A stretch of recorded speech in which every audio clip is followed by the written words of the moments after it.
এই পৃথিবীতে কেউ আপনাকে নিঃস্বার্থ ভাবে ভালোবাসা দিতে পারবে না। যারাই ভালোবাসবে বুঝবেন ওর পেছনে স্বার্থ আছে। আমি নিজে পরীক্ষিত, আমার শ্বশুর শাশুড়ি আমাকে ভালোবাসে, কিন্তু যতটুকু ভালোবাসে তার চাইতে খোঁটা দেয় বেশি। আমার বউ আমাকে ভালোবাসে, কিন্তু যতটুকু ভালোবাসে একটু যদি জিনিস কম হয় আমার 12টা বাজাবে। কিন্তু 2-3 মাস পরে আমার বাড়িতে আমি যাই, মায়ের জন্য যদি কিছু কিনে নিয়ে যায় আগে আমারে গরম দেয়, কেন টাকা খরচ করলি? আর শ্বশুর শাশুড়ির বাড়িতে যদি যায় আগে হাতের দিকে তাকায়। আপনি ঠিক বললেও ঠিক, না বললেও ঠিক। কারণ পৃথিবীতে আমি যতগুলো রাষ্ট্রে ঘুরলাম কোন জায়গায় আমি পাইনি যে নিঃস্বার্থ ভাবে মানুষ ভালোবাসা দেয়। যারাই ভালোবাসে ওর পেছনে স্বার্থ আছে। কিন্তু শুধু মা আর বাবা এই দুইজনের ভালোবাসায় কোনো স্বার্থ আমি পাইনি। এজন্য কোরআনে কারিমে আল্লাহ যত জায়গায় মা আর বাবার নাম দিয়েছে তত জায়গায় ব্যাখ্যা দিয়েছে। সূরা বাকারায়, সূরা বনী ইসরাইলে, সূরা আহকাফে, যত জায়গায় আমি পেয়েছি মা বাবার নাম তত জায়গায় পেয়েছি ব্যাখ্যা। আল্লাহ কি পাগল হয়ে গেছে? এত ব্যাখ্যা দিচ্ছে কেন? কারণ আল্লাহ জানে যে আমার পরে সবচাইতে বেশি এই লোকটার পেছনে শ্রম দিয়েছে ওর মা আর বাবা। কথা বলেন না কেন? বিশ্ববিদ্যালয়ে আমার এক বন্ধু কাঁদছিল, বললাম কি হয়েছে? বলে বিয়ে করার পরে আমার মায়ের সাথে বউর গন্ডগোল। বউ আমারে বলছে দেখো তোমার মা ভালো না, আলাদা হয়ে যাও। স্ত্রীর চেহারা খুব সুন্দর ছিল, শেষ পর্যন্ত মায়ের সাথে আবার নতুন করে ঝগড়া তৈরি করে আলাদা হয়ে গেলাম। কয়েকদিন পর দেখি মুরগিতে ধান খেয়েছে, এই নিয়ে মারামারি। আমি বাড়িতে আসলাম, বলে তোমার মাও ভালো না, বাবাও ভালো না, আমাকে নিয়ে যদি সংসার করতে চাও এদের থেকে আলাদা হয়ে আমার বাবার বাড়ি চলে যাওয়া লাগবে। শেষ পর্যন্ত ওদেরকে নিয়ে চলে গেলাম বাবার বাড়িতে।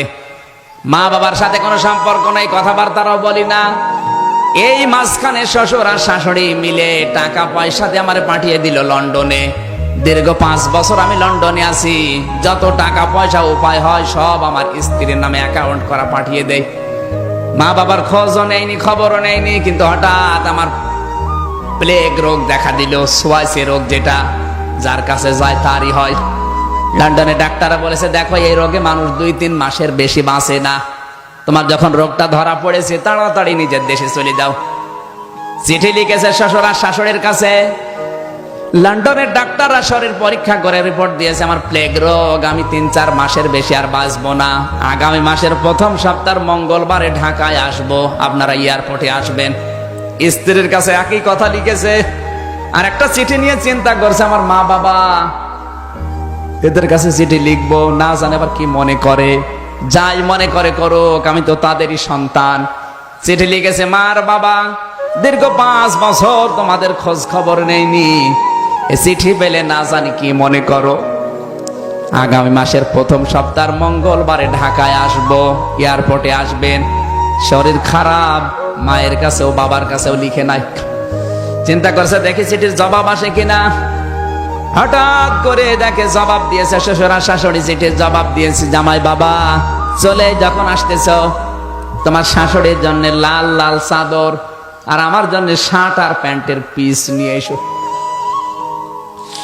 স্ত্রী জবাব দিচ্ছে বান্ধবীদের স্বামীরা আসার সময় এই এই জিনিস নিয়ে এসেছে, তোমার আমি লিস্ট করে দিলাম, আসার সময় তুমি এই এই জিনিস নিয়ে আসবা। চিন্তা করে আল্লাহ সবাই তো জিনিস চায়, আমার শরীর কেমন আছে একটা বারও জিজ্ঞাসা করে না। আমার মা বাবা তো চিঠির উত্তর দিল না। ওরা যদি চিঠি পাঠাতো তাহলে দেখতাম ওরাও কোনো জিনিস চাই কিনা। হঠাৎ পিয়ন এসে বলে চিঠি। বাইরে যে দেখে মা আর বাবা দুইজন মিলে চিঠি লিখেছে। চিন্তা করছে না এই চিঠি আমি এখনই পড়বো না। কেরোসিন তেল এনেছে, ম্যাচ নিয়ে এসেছে। যদি চিঠি খোলার পরে দেখি এখানে ওদের মতো জিনিস চাওয়া আছে, তাহলে আমি নিজের শরীরে কেরোসিন ঢেলে আগুন লাগিয়ে মারা যাবো আত্মহত্যা করে। লিখেছে প্রথম নাম্বার এই লাইনে লেখা আছে প্রাণের সন্তান, দীর্ঘ 5 বছর লন্ডনে আছো, কোনোদিন খোঁজও নাওনি, খবরও নাওনি, অথচ 5 বছরে 5 সেকেন্ডও তোমাকে আমরা ভুলে থাকতে পারিনি। দ্বিতীয় লাইনে লিখেছে প্রাণের সন্তান, আগামী মাসের প্রথম সপ্তাহের মঙ্গলবারে ঢাকায় আসবা। প্লেনে যখন উঠবা সঙ্গে সঙ্গে গরিব দুঃখীকে কিছু পয়সা দান করবা, কারণ কত প্লেন উড়ে যায়, কত প্লেন অ্যাক্সিডেন্ট হয়। তুমি জাদু যেন সহি সালামতে আসতে পারো, এই জন্য বাড়িতে 2টা খাসি ছাগল ছিল, 2টা সাদগা করে দিয়েছি। তুমি যতদিন দেশে ফিরে না আসো প্রতিদিন একটা করে রোজার 2 রাকাত করে নামাজ আমরা মান্নত করলাম। চিঠি পড়ার চোখের পানি ফেলে হাউমাউ করে কাঁদে, আল্লাহ আমি কি করলাম। যাদের জন্য জীবনটাই নষ্ট করে দিয়েছি তারা জিনিস চাই, আর এদের খোঁজই নেইনি। এরা আমার জানের হেফাজতের জন্য নামাজ রোজা মান্নত করে, গরিব দুঃখীকে পয়সা দিতে বলে, খাসি সাদগা করে। আল্লাহ কারো জন্য যদি কিছু নাও নেই, অন্তত এই মা বাবার জন্য আমি জিনিস নিতে ভুল করব না। ব্যাগ ভর্তি করে এসে নেমেছে শাহজালাল বিমানবন্দরে নামার পরে শ্বশুরা শাশুড়ি বলে কই আমাদের সেগুলো, বলে আনি নাই।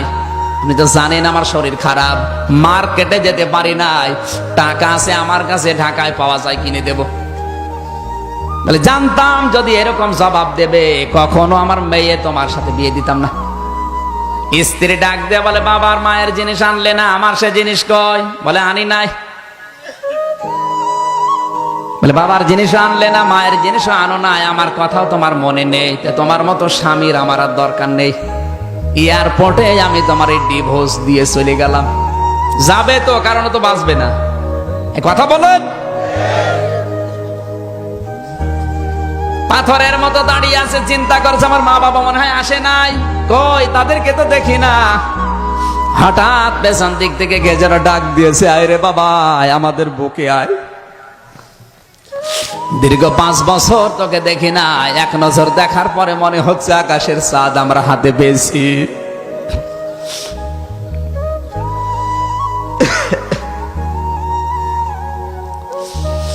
সন্তান মাকে পরীক্ষা করার জন্য পায়ে হাত দিয়ে সালাম করতে গিয়ে বলে মা আমি কিন্তু তোমাদের জন্য লন্ডন থেকে কিছু আনতে পারি নাই। মাথা পড়েছো করে বলে বাবা জিনিসের কথা বলবি না, তুই জাদু যে সহি সালামতে ফিরে এসেছিস সেইটাই আমাদের জীবনের বড় জিনিস।